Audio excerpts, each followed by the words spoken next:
राघवेंद्र सरकार जी विद्या धन करने के लिए जाते हैं अपने विश्वामित्रा जी के साथ में, तो एक बहुत बड़ा हड्डी का ढेर देखते हैं। तो वही समय उनको एक कसम खाते, प्रतिज्ञा लेते हैं। वह प्रतिज्ञा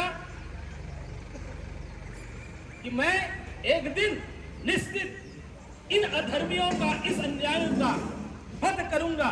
भुज उठाई प्राणकिंड, भुजा उठा करके राघवेंद्र सरकार जी प्रण लेते हैं। ऐसा तो राष्ट्रीय समसभा में 6 बिंदु पर विषय रखना है, लेकिन 6 बिंदु बहुत व्यापक है। 5 परिवर्तन का विषय, एक एक विषय आधा आधा घंटा का है, तो 5 विषय है तो आधा घंटा, 2.5 घंटा लगेगा। फिर पृष्ठभूमि बताना है, संघ के ऊपर प्रतिबंध बताना है, संघ का आंदोलन बताना है, तो 2.5, 3, 4 घंटा लगेगा मेरे को। तो बैठेंगे लगभग हम आधा घंटा में आप सबको सार गर्भित बात, सबो शास्त्र ग्रंथन को रस, ऐसा सार गर्भित बात आप सभी के बीच में बताने का प्रयत्न करता हूं। रामलला को लेकर जंगल में था बसेरा और घास खात खाना, शेरों न भूल जाना जनजाति समाज हमारा, आदिवासी समाज हमारा। रामलला जी ने केवट राज गुह को गले लगाए, सबरी के जूठे बेर खाए आदिवासी भिलनी की।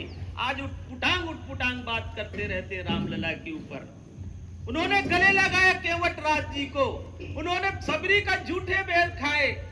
ऐसे सेवा काम करते करते सबको मिलाते हुए राघवेंद्र सरकार इसी बीच लंकाधिपति राजा रावण, उनकी धर्मपत्नी का हरण कर लेते हैं। इसी दांडकर्ण वन क्षेत्र में राघवेंद्र सरकार आगे बढ़ते हैं। राम की कथा आप सभी जानते हैं, तो पर भी कुछ बातें आप सबके बीच में परोसने का प्रयत्न करता हूं। राघवेंद्र सरकार जाते हैं तमिलनाडु की ओर, समुद्र के तट पर उनको पता चलता है किसी के माध्यम से कि इसी दिशा में आपके धर्मपत्नी को ले गए हैं। वो बात उनको पता चलता है, हे खग हे मृग हे मधुकर श्रेणी, तुम देखी सीता मृग नयनी। इसी दिशा में राघवेंद्र सरकार जी अपने भाई लखनलाल जी के साथ सीता की खोज करने जाते हैं। ऐसे बीच में 18 पदम, आज की दृष्टि से संघ का स्वयंसेवक कहना चाहिए, उस जमाने में वानर दल का निर्माण होता है और जाते जाते पवित्र भूमि मिलता है।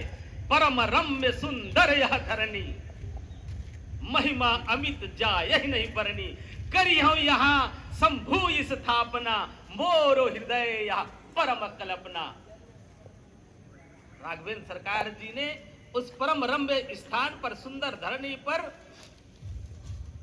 रामेश्वर धाम का निर्माण करते हैं। और साक्षात उस जमाने में द्वेष न रखते हुए, ईर्षा न रखते हुए राजाधिराज रावण को उस उद्घाटन में निमंत्रण किए थे। लेकिन कई बार रामलला जी ने हनुमंत लाल जी को भेजा, अंगद जी को भेजे, मंदोदरी जी ने, विभीषण जी ने, आप जो किए हैं वो बहुत गलत किए। यहां तक कुंभकर्ण जी तो साक्षात दुर्गा के रूप में आप जगत जननी दुर्गा मैया को हरण करके लाए हो, पूरा समूल नाश हो जाएगा, ऐसा सभी लोग समझाएं। नहीं समझने पर राघवेंद्र सरकार जी को लंका पर चढ़ाई करना पड़ा और रावण जैसे अधर्मी को वध करना पड़ा।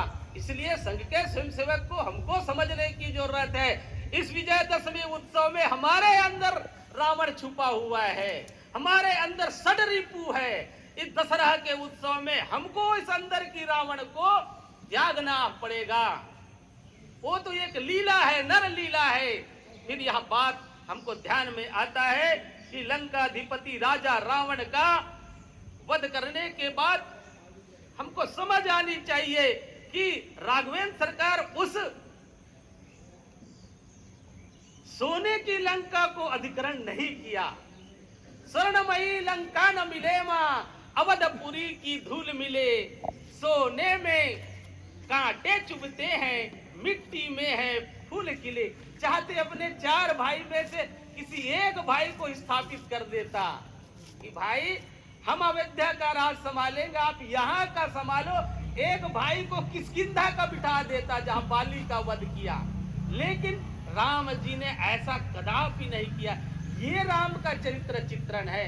इसी तर्ज पर राष्ट्रीय स्वयंसेवक संघ की कुछ बातें आप सबके बीच में, अभी 5 मिनट हुए हैं, ज्यादा से ज्यादा आधा घंटा आपके बीच रखने का प्रयत्न करूंगा, सार गर्भित बातें बताने का प्रयत्न करूंगा। राष्ट्रीय स्वयंसेवक संघ का विषय व्यापक है, व्यापक है। अपने अपने मुख से बड़े बड़े संत महात्मा आज टीवी के माध्यम से, चैनल के माध्यम से विविध प्रकार के राष्ट्रीय स्वयंसेवक संघ के बारे में बहुत सुंदर सुंदर ढंग से विवेचना करते हैं। तो राष्ट्रीय स्वयंसेवक संघ, यह संघ भगीरथ गंगा का अवतरण क्यों हुआ, वह भगीरथ कौन है, संघ रूपी भगीरथ गंगा का अवतरण इस धरा धाम में क्यों किया गया, वह भगीरथ कौन है, इस पर हल्का फुल्का चर्चा करते हुए आगे बढ़ूंगा। 1889 में नागपुर की, महाराष्ट्र की धरती में डॉक्टर केशव का प्रादुर्भाव हुआ। वह अद्भुत जन्मजात देशभक्त था। जन्मजात देशभक्त अर्थात बचपन से ही उनकी रज रज में, उसकी कण कण में, उसकी धमनियों में राष्ट्र प्रेम जागृत था। डॉक्टर केशव बाल्यकाल से अद्भुत था। बाल्यकाल में ही उन्होंने विक्टोरिया रानी का मिठाई फेंक दिया। बचपन में ऐसा हो सकता है क्या? छोटा बच्चा मिठाई फेंक सकते हैं? वंदे मातरम का घोष करने वाला डॉक्टर जी, उनको विद्यालय से बाहर कर दिया गया। ऐसा उस केशव जी का जीवन पर ही हम अच्छा से अध्ययन करें तो राष्ट्रीय स्वयंसेवक संघ हमको समझ आ जाएगा। राष्ट्रीय स्वयंसेवक संघ को समझने के लिए अभिमन्यु का उद्बोधन से नहीं समझोगे। अनेक भाषण, अनेक व्याख्यान से राष्ट्रीय स्वयंसेवक संघ समझा नहीं जा सकता। राष्ट्रीय स्वयंसेवक संघ को समझना होगा तो संघ की शाखा आना पड़ेगा। तो स्नेह स्नेह धीरे धीरे संघ थोड़ा बहुत समझ में आएगा। साक्षात तृतीय सरसंघ चालक बाला साहब देवराज जी ने अंतिम में कहा कि मैं संघ को समझने का प्रयत्न कर रहा हूं। वो चल बसा, इस धरती स्थितों पर भी संघ समझ नहीं आया। तो अर्थात कुछ बातें हमको समझना है तो प्रतिदिन संघ की शाखा आना पड़ेगा। डॉक्टर केशव जी का चरित्र को अध्ययन करना पड़ेगा, तब कहीं संघ समझ में आएगा। तो 1889 में इस धरती पर प्रादुर्भाव होने के पश्चात उन्होंने डॉक्टरी पढ़ाई कलकत्ता में किया। MBBS पढ़ाई करने के बाद उनको ध्यान में आया कि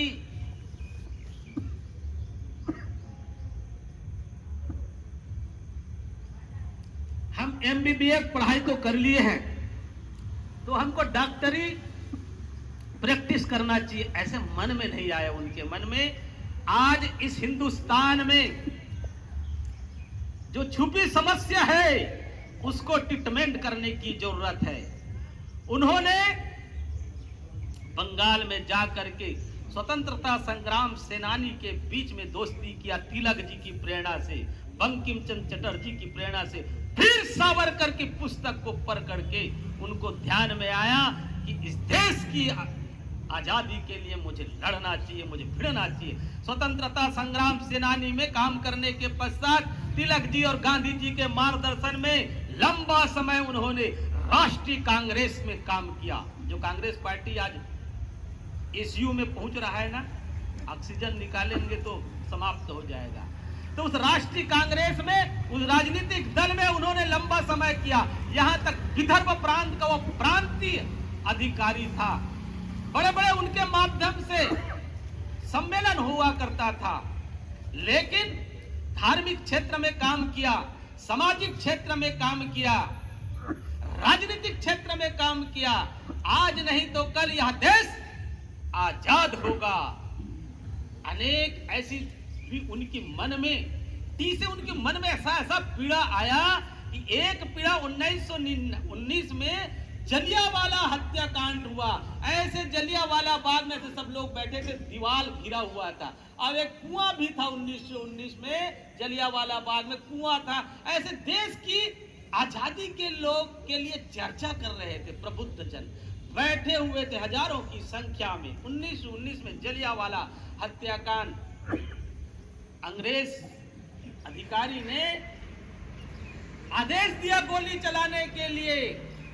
हजारों हमारे देश, हमारे इस धरती के लाल को मरना पड़ा, और कई हमारे हिंदुस्तान के सिपाही लोग कुएं में कूद करके मर गए, अपने जान दे दिए। कुआं भर गया। अर्थात हमको समझने की जरूरत है, मारने वाला कौन और मरने वाला कौन। मारने वाला हमारा ही भाई है। न मैं हारूंगा न हारा हूं दुश्मन के छल छंदों से, अगर मैं हारा हूं तो अपने घर के जय चंदों से। इतिहास साक्षी है, हमारे अपने लोगों की कुटिल नीति के वजह से हम सबको यह दशा देखना पड़ा। जलियांवाला हत्याकांड के वो देखे डॉक्टर जी ने, उनमें और जागृति आई। फिर एक खिलाफत आंदोलन, जिनको हमको कोई लेना देना नहीं था, हमको कोई मतलब नहीं था खिलाफत आंदोलन। वो तुर्की में घटना घट रहा था मुसलमानों का श्रेष्ठ, दुनिया भर के मुसलमान उस तुर्की के खिलाफ, मुसलमानों का श्रेष्ठ, उसके लिए लड़ाई लड़ रहा था पूरे। तो हमको भारत, हम खुद ही असहाय थे उस जमाने में। तो गांधी जी खिलाफत आंदोलन के लिए लग गए। सरदार